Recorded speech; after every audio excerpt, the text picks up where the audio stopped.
A massive 13,228-pound slab of meat, equivalent to 6 metric tons, came crashing down before them. They had successfully brought down the mammoth they had always dreamed of. However, there is no time for celebration.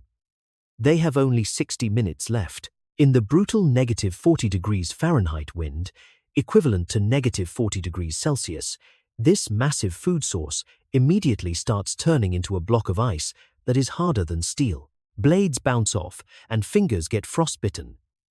But if they miss this opportunity, the whole tribe will starve that winter. But an even bigger obstacle lay in how to cook it. Would they settle for a charred roast, blackened outside and frozen inside, or come up with a clever way to render the frozen fat? In that era, there were no pots or gas stoves. People had to devise advanced kitchen techniques to boil water and smoke meat. This wasn't just a meal, it represented humanity's earliest sous vide approach to surviving the threat of extinction. Right now, the Ice Age cook's survival recipes employing stone, leather, bone, and fire are being uncovered. A live mammoth functioned as a massive insurance policy. Its fat layer alone was 3.9 inches thick, equivalent to 10 centimeters, unaffected by the -40 degrees Fahrenheit wind, equivalent to -40 degrees Celsius, and its blood had special proteins that prevented freezing. It was an ideal cold protection system developed over tens of millennia to withstand sub-zero temperatures. Yet the instant the heart stops, this system turns into a lethal boomerang. Since internal warmth has no way to escape, fat is more than simple grease, it functions as insulation that holds in heat. When alive, it served as protective gear for body heat, but once breathing stops, it becomes a prison that seals the meat tightly. Inside stays warm while the outer surface chills quickly. Icing starts.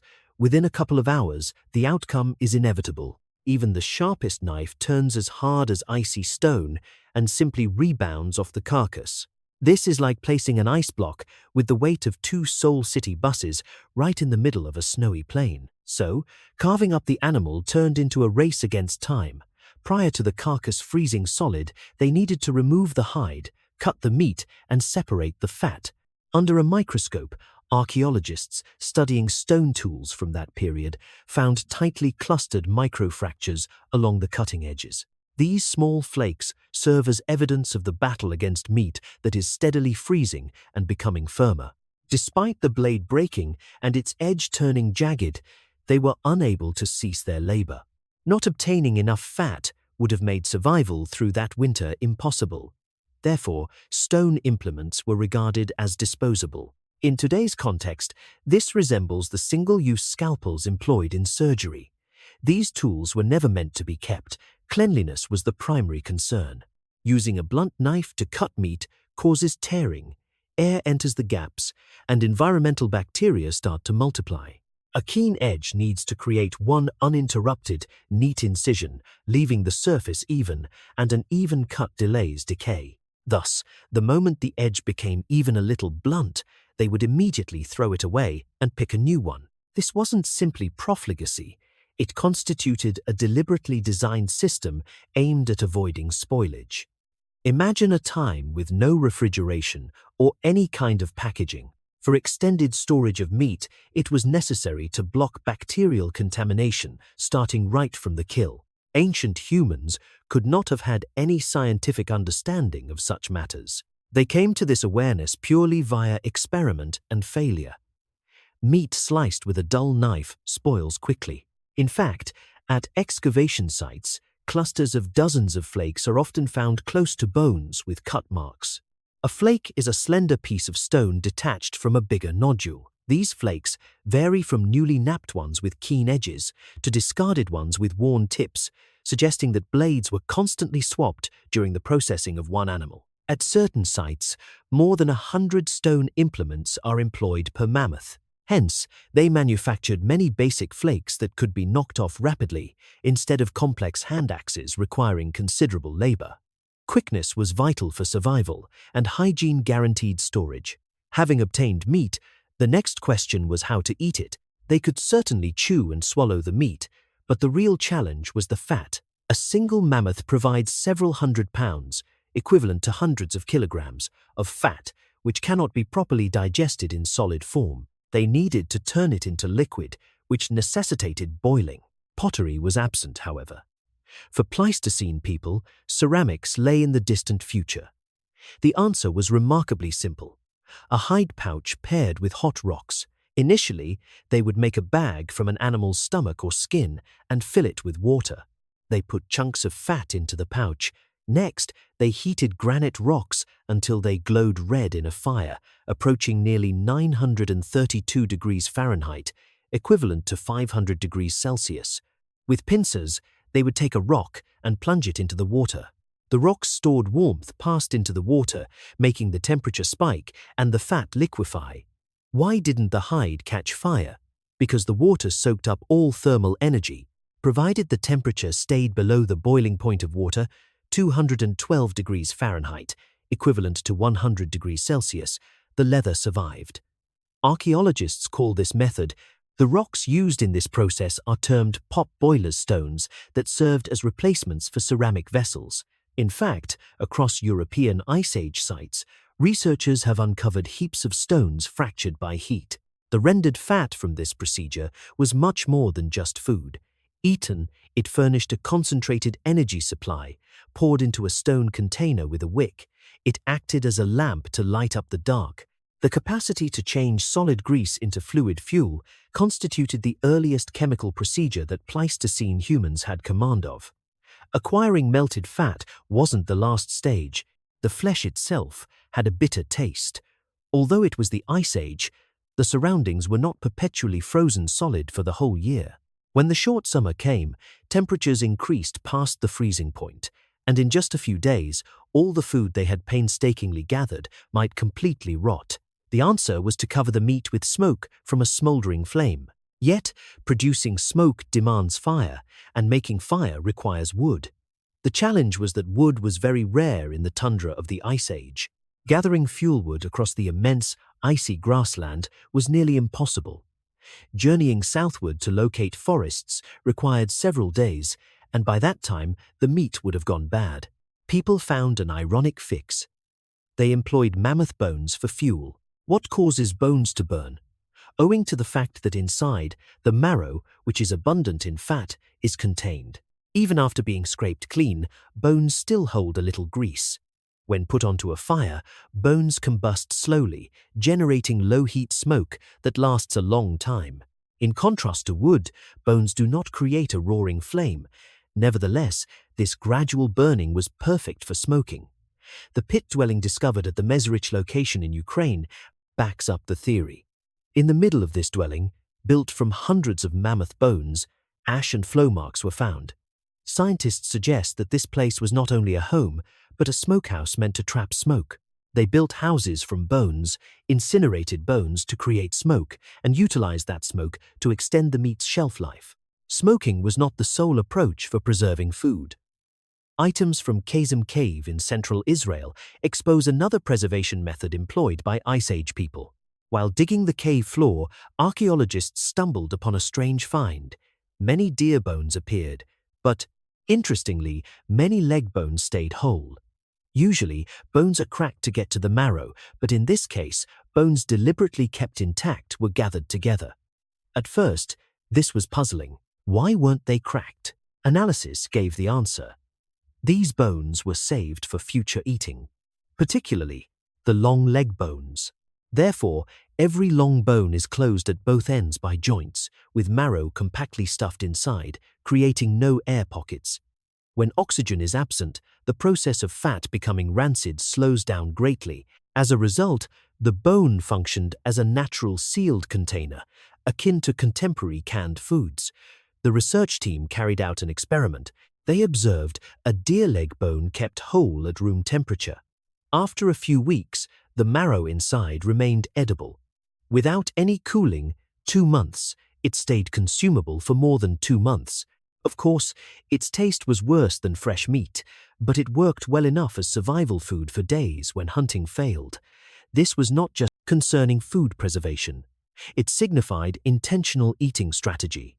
A part of the day's kill was intentionally saved in expectation of upcoming food scarcity, because the bone could be accessed whenever needed. In the Ice Age, humans already thought about the next day's hunger while eating today's food. But not all kinds of meat support life. In the 19th century, strange deaths were recorded among explorers in North America. They did not die because of starvation. They ate plenty of meat but still died. They repeatedly caught and ate rabbits, and their health gradually worsened until they passed away. Later, this syndrome was named rabbit starvation in English. The root cause was protein. Rabbit meat has very little fat, almost like a lump of pure protein. The problem is that the human liver cannot properly metabolize energy with protein alone. This is like running an engine without fuel until it gets stressed. The decomposition of protein produces ammonia, and removing its poisonous effect requires huge amounts of energy. Without fats or carbohydrates, there is no reservoir for that energy. A contradiction appears. The more you consume, the more fatigued the body gets. People from the Ice Age also knew about this. They did not gain this understanding through theoretical study. Instead, it came from hands-on practice. By directly experiencing it, they realized that eating only lean meat makes the body function abnormally. Consequently, they built up stores of fat. After a successful hunt, be it a mammoth or a suloi, fat was given precedence over lean meat, and it was kept apart. Later, when eating dried meat, fat was always consumed together with it. Fat provided more than mere calories. It functioned as a detoxifying agent, stopping protein from causing damage to the body. The widespread belief that Ice Age humans ate only meat is not accurate. Recently, archaeologists have analyzed dental calculus from prehistoric humans, revealing a completely fresh viewpoint. Dental calculus is the hard buildup that forms on teeth in the absence of brushing, providing a preserved record of a person's entire dietary history. By scraping off ancient dental calculus dating back tens of thousands of years and studying it under a microscope, they discovered starch granules from wild barley, water lily roots, and nuts in order. More fascinating is the fact that these starch granules show signs of being heated. This suggests that these foods were eaten not raw, but cooked either roasted over a fire or boiled in water. Hard roots and coarse grains cannot be digested when eaten in their raw state. The application of heat breaks down the starch structure, allowing nutrients to be absorbed. This knowledge had already been found by Ice Age humans. However, an all-plant diet introduces a different problem. Vitamins that are fat-soluble, from A to K, need oil to be absorbed by the body. In the absence of fat, any vegetables eaten offer no nutrient uptake. They merely go through the digestive tract. Therefore, people ate plants together with fat. Occasionally, they used even more extreme methods. They would take partially digested grass from the stomachs of plant-eating animals and consume it. Although this might appear off-putting, nutritionally it was a perfect food. Since the plant fibers were already broken down and mixed with animal digestive fluids and fats, the absorption rate was much higher. This technique was the most efficient way to get vitamins in tough environmental conditions. Hunting mammoths did not always lead to a successful kill. No matter how skilled the hunting group was, one failure meant a wait of weeks for another opportunity, and good fortune was crucial. In dire situations, the entire community would risk starving, so it was essential to have a contingency plan. They could not depend only on big game to survive. An alternative source was offered by rivers and the ocean. Even though freshwater fish, shellfish, and water birds were small, they were much easier to catch. Migratory fish like salmon, for example, returned to the exact same place in the same season each year. This reliability provided a huge advantage. Whereas the time and place for encountering a mammoth were unpredictable, salmon consistently swam upstream every summer. This was like a dependable food supply with very low risk of failure. The same concept held true for shellfish. Because shellfish do not run away and stay attached in the mudflats, anyone, including women and children, could gather them. Although their calorie count was lower than meat, they could be gathered regularly, and importantly, the shell acted as a natural shield that kept them fresh for several days.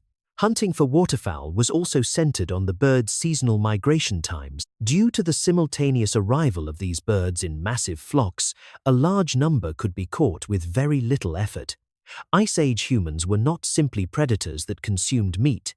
These people were strategic omnivores. They were familiar with the terrain, comprehended seasonal cycles, assessed how long different foods could be stored and their fat content, and put together a varied diet. Even though mammoths were the main sustenance, rivers and oceans offered a constant alternative.